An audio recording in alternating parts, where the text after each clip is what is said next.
Good Shabbos, everyone. It's great to see all of you here this evening. And I've gone through a major change the last few months. I'm now an empty nester. And I have something to tell you. I actually kind of like it. To be honest, I like it more than I thought I would. You know, Ari, my youngest, has been a senior, and he's gone most of the time anyway, and he just was in Israel for 4 weeks. So I've kind of gotten used to being an empty nester. But if there is one hard part of being an empty nester, is that I sometimes wonder, do my children need me as much? Am I really needed so much anymore? I mean, they're in college. My oldest is going off to law school next year. Do they really need me that much anymore? And this was compounded by the fact that just my luck, as I officially became an empty nester the week my youngest graduated high school, that in our Torah portion last week, we learned that the Levites, who worked at the temple long ago, at age 50, their service was no longer needed. I just turned 51. So as I read that and I thought about being an empty nester, I wondered, how much am I really needed anymore? And so as a rabbi, I went through all the texts. Where could I find something, maybe in the Torah or in the rabbinic writings, that would assure myself that I am still needed by my children? And I found it in one of my favorite Pirkei Avot. It's a Pirkei Avot that tells us by age what we're all responsible for. It starts at a very young age. It tells us at age 13 that we're responsible for the mitzvot. That's why we have the bar and bar mitzvah at age 13. And it goes through each decade. And it tells us at age 50, we are actually wise enough then at that point to give counsel. So maybe I should have waited to 50 to become a rabbi, because I've been doing it since I was 28. But it tells us at age 50, we finally are wise enough to give advice and counsel to people.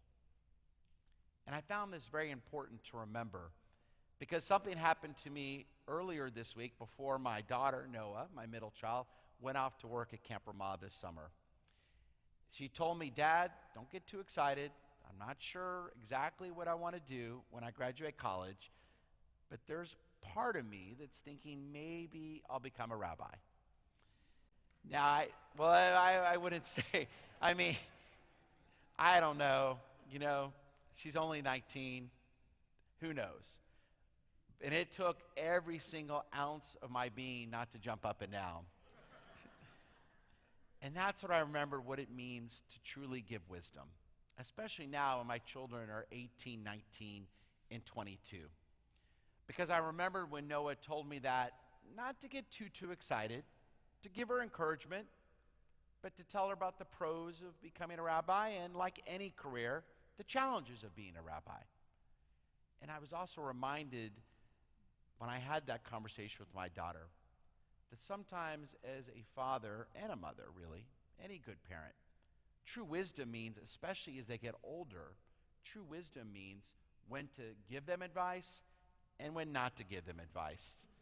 When to give them and talk to them and have those deep conversations, and when not to say a word. Because as they get older, I was reminded that sometimes less is more. That sometimes if we try to control too much, like I got to when they were little babies, and I miss sometimes, when I got to dictate along with Lisa almost everything they did, that was appropriate when they were young.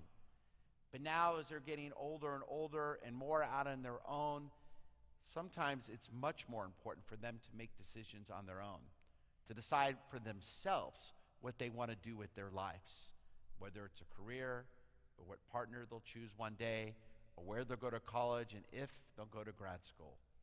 Sometimes to have true wisdom means when to hold back from any words of advice. And I was reminded by that conversation with my daughter and endless conversations I continue to have with her and my sons, that I think I am still needed. Much differently than I was in the past, in a much different way, but perhaps in a more important way than ever before. And I was reminded this weekend as we get ready to celebrate Father's Day, that no matter our age, whether we're 25-year-old fathers, 40-year-old fathers, 51-year-old fathers, 70-year-old fathers, 80, 90-year-old fathers, it's still a great blessing to be a father. And we still have a lot to give to our children, no matter our age. And so I want to wish all of our wonderful fathers that are here and that are watching online this evening, and of course all of our grandfathers, there's no greater blessing, a happy Father's Day as we prepare for Father's Day weekend. And so now I want to ask all our fathers to rise and offer this prayer that's found in our handouts and our Shabbat announcements. It's on the second page. And let's read this together. And let's have everyone in the congregation please read. For our Father, a song of dignity and honor, guardian of mitzvot, keeper of truths, hand of protection and peace. We are blessed with your humor and compassion, your zest for life, and your zeal for family. You remind us to open our lives to God's majesty and mystery, God's justice and mercy. You remind us to seek radiance and splendor, offer creation and compassion for each other, and choose joy over grief, laughter over tears. God of fatherly patience and strength, bless our family with love and our father with vision, endurance, and hope. May his devotion inspire us to righteousness and charity, guided by Torah. Bless our lives with abundance and our days with vigor, so may bring majesty and mystery to our lives and into the world. Blessed are you, God of our fathers, who provides just and righteous men in every generation. And let us say, Amen. And please remain standing as the cantor and I bless you with the priestly blessings.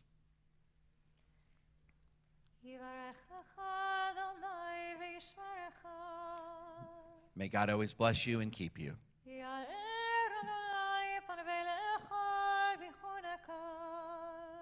May God always show you favor and be gracious to you.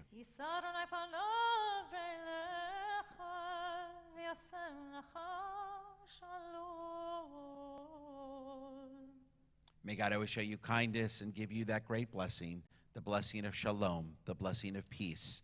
And let us all say, Amen. Amen.